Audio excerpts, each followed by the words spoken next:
स्वागत है आप सभी का मेरे YouTube चैनल फुल कंसेप्ट में। मेरा नाम सज्जाद है और मैं आपको पढ़ा रहा हूँ कोऑर्डिनेट ज्योमेट्री। तो लास्ट क्लास में हम लोगों ने कोऑर्डिनेट ज्योमेट्री में देखा था कि किसी दो पॉइंट को के लाइन जॉइनिंग को तीसरा पॉइंट किसी रेशियो में डिवाइड करता है, तो उस पॉइंट का कोऑर्डिनेट क्या होगा। तो उसका कोऑर्डिनेट हम लोगों ने निकाल लिया था और वो पॉइंट था फॉर इंटरनल डिवीज़न के लिए ये था mx1 plus mx2 by m plus n comma my1 plus ny2 by m plus n, ये फॉर इंटरनल डिवीज़न के लिए। और एक्सटर्नल डिवीज़न के लिए सिर्फ प्लस की जगह माइनस लग जाएगा। सॉरी यहाँ पे भी माइनस होगा एंड यहाँ पे माइनस होगा, तो ये माइनस लग जाएगा। ठीक है, तो ये हम लोगों ने देख लिया था। अगर if m equal to n हो जाए तो क्या होगा, तो हम देखेंगे क्या होगा। For m equal to n, ठीक है, क्या होगा, तो p का कोऑर्डिनेट हो जाएगा आपका x1 plus x2 divided by 2 हो जाएगा, क्योंकि m ये कॉमन आ जाएगा और ये 2m हो जाएगा। m plus m 2m, m ख़त्म हो जाएगा तो x1 प्लस x2 बाई 2 हो जाएगा। उसी तरह यहाँ भी y1 प्लस y2 बाय ये 2 हो जाएगा। ठीक है, फॉर इंटरनल डिवीज़न के लिए ऐसा पॉसिबल है। ठीक है, इंटरनल डिवीज़न के लिए सेम रेशियो में किसी दो पॉइंट के लाइन जॉइनिंग को कट करने का संभावना है, but external is not possible. ठीक है, तो एक्सटर्नल के लिए यहाँ पे नोट करने का एक पॉइंट है कि m इक्वल टू n हो सकता है फॉर इंटरनल डिवीज़न के लिए, but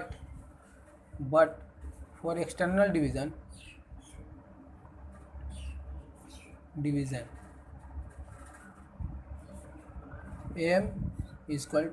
m not equal to n। Okay, m not equal to n होगा फॉर एक्सटर्नल डिवीज़न के लिए, बट फॉर इंटरनल डिवीज़न के लिए m इक्वल टू n हो सकता है। ठीक है, अगर if m equal to n हो गया तो क्या होगा, p is mid point of that points, mid point of that points, mid points of line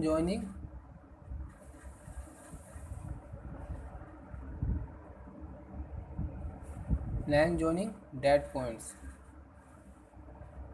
okay, तो यहाँ तक देख लिए हम लोग क्या मिड पॉइंट इंटरनल अगर डिवीज़न है तो वो m इस टू n को सेम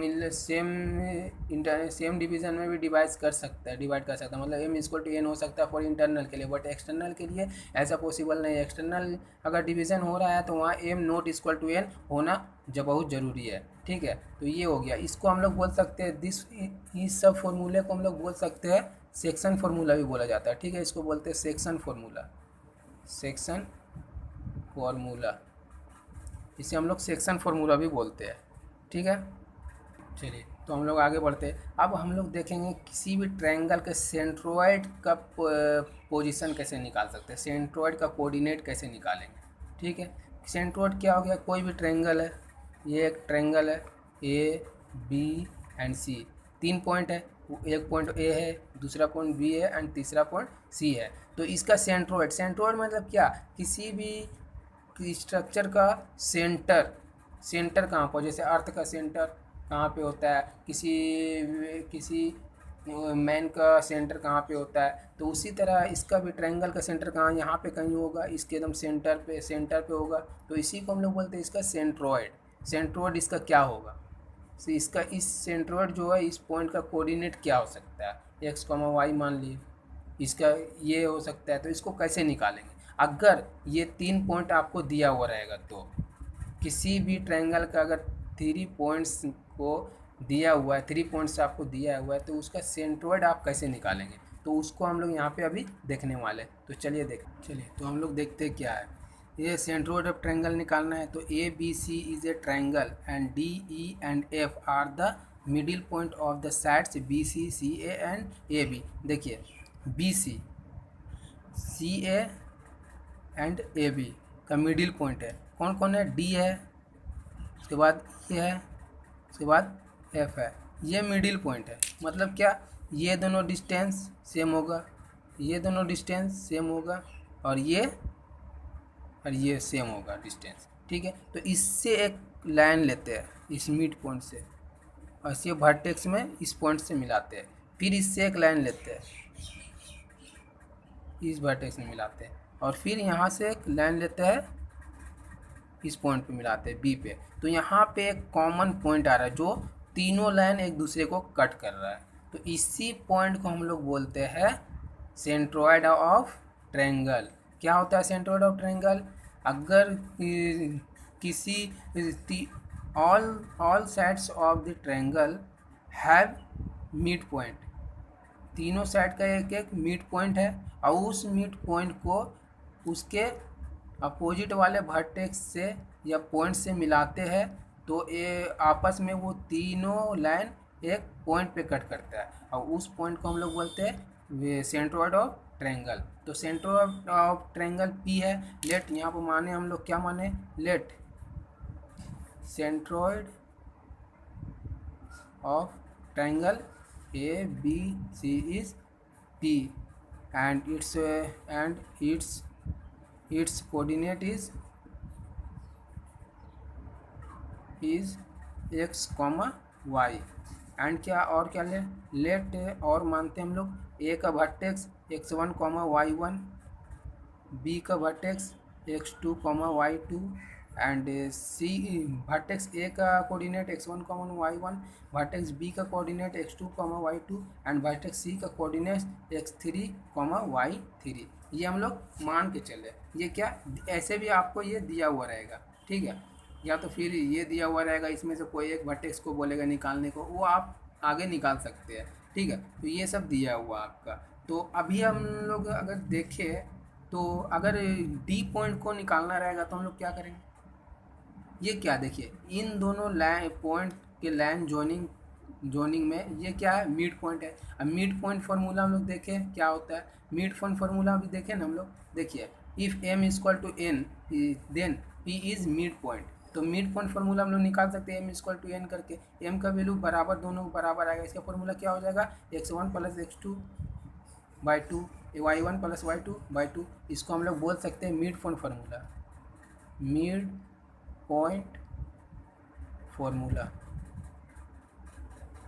ठीक है। तो इसको लगा देते हैं, तो फॉर डी के लिए क्या करेंगे, इसका कोऑर्डिनेट के लिए क्या करेंगे हम लोग, ये फॉर्मूला लगा देंगे, तो इसका कोऑर्डिनेट आ जाएगा आपका x1 प्लस ये क्या है, इसका वर्टेक्स x2 है, x2 प्लस इसका वर्टेक्स x3 है, x3/2 y2 प्लस y3/2। ये d का कोऑर्डिनेट निकल गया, मतलब ये d का कोऑर्डिनेट हो गया। सिमिलरली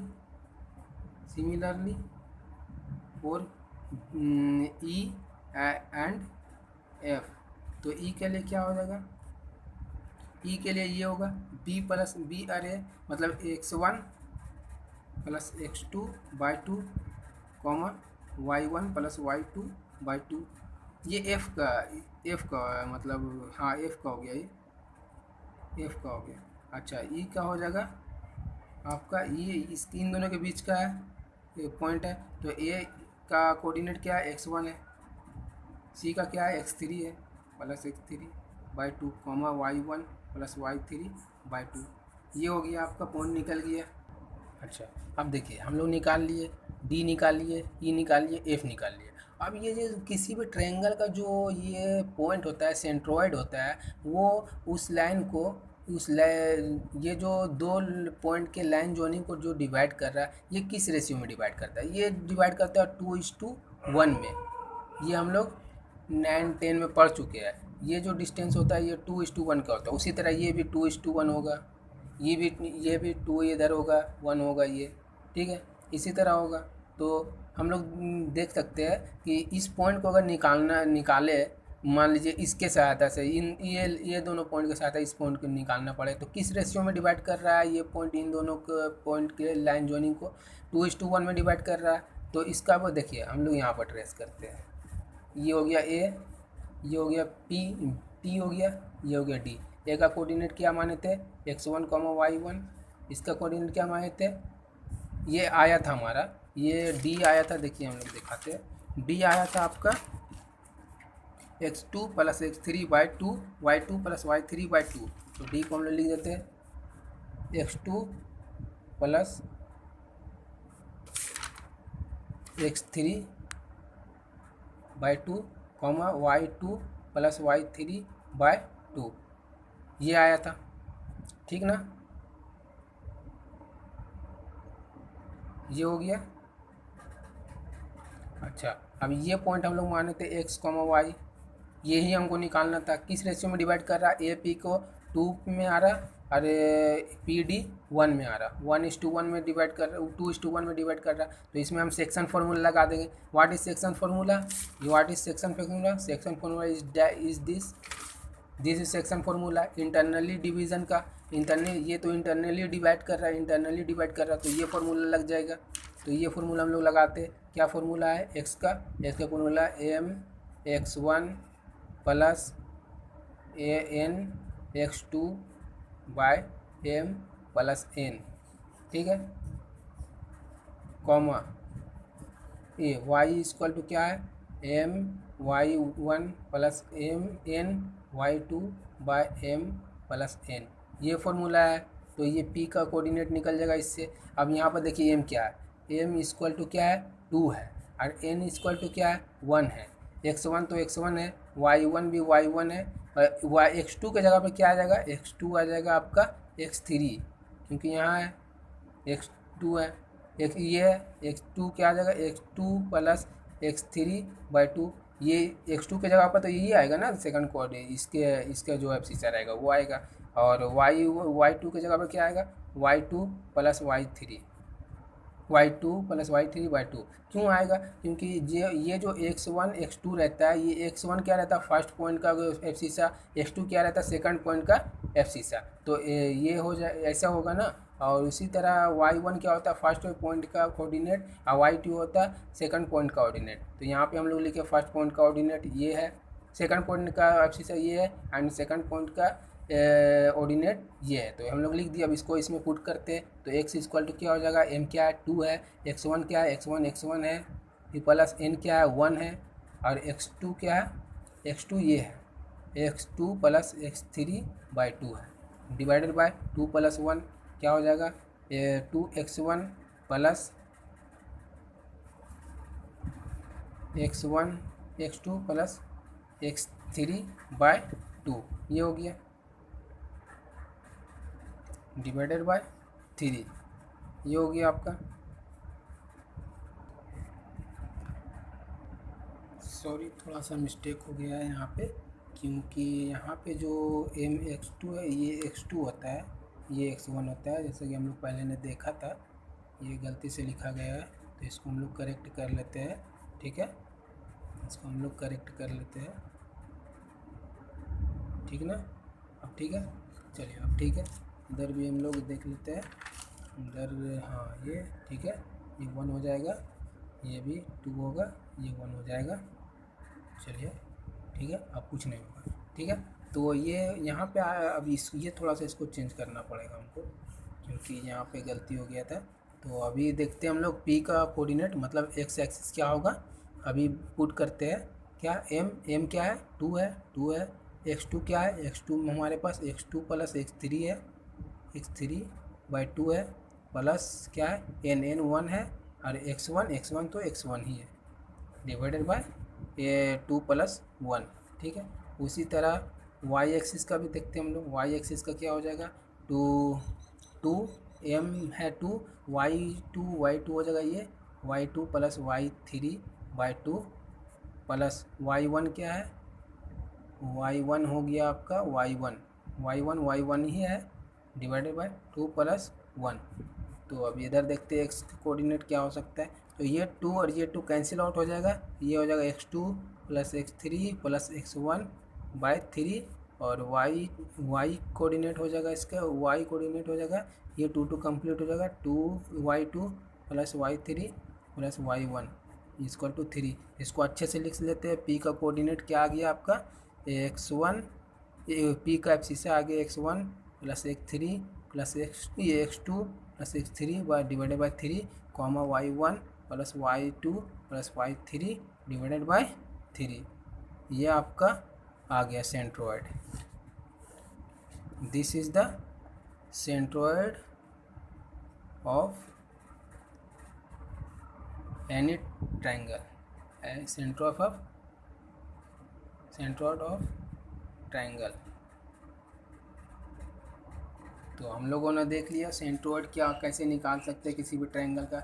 आप चाहे तो मैंने यूज के मैंने BC के AD का यूज करके निकाला, AD का यूज करके निकाला। आप चाहे तो CF का यूज करके निकाल सकते हैं, आप चाहे तो BE का यूज करके निकाल सकते हैं, BE लाइन का यूज करके निकाल सकते हैं। अगर BE का यूज करेंगे तो क्या होगा, B से E तक का लाइन लेंगे, B का कोऑर्डिनेट हमने माना था, C का E का कोऑर्डिनेट भी हम लोगों ने माना था, P का कोऑर्डिनेट हम लोग माना है x, y।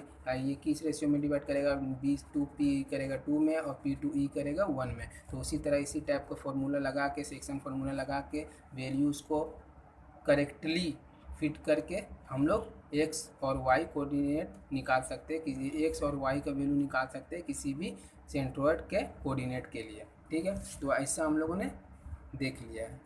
और मैं एक बात बता देना चाहता हूँ आप सबको कि किसी भी 2 पॉइंट के लाइन जोनिंग को, जैसे A और B कोई 2 पॉइंट है, किसी भी 2 पॉइंट के लाइन जोनिंग को अगर कोई पॉइंट बाइसेक्ट कर रहा है, मान लिए कोई पॉइंट P है जो बाइसेक्ट कर रहा है, तो ये कितने भाग में बांटेगा। बाइसेक्ट मीन्स क्या, बराबर भागों में बांट रहा है, बराबर डिवीजन कर रहा है, मतलब ये और ये बराबर होगा, मतलब AP बराबर AB, समझे। बाइसेक्ट। ट्राइसेक्ट कर रहा है तो कोई एक पॉइंट A और B, और कोई 2 पॉइंट इसको ट्राइसेक्ट कर रहा है, मतलब एक यहाँ पे काट रहा है, एक यहाँ पे काट रहा है, P यहाँ Q, तो ये बराबर ये तीनों बराबर होगा, मतलब AP बराबर PQ बराबर QR, ये QB, ये तीनों बराबर।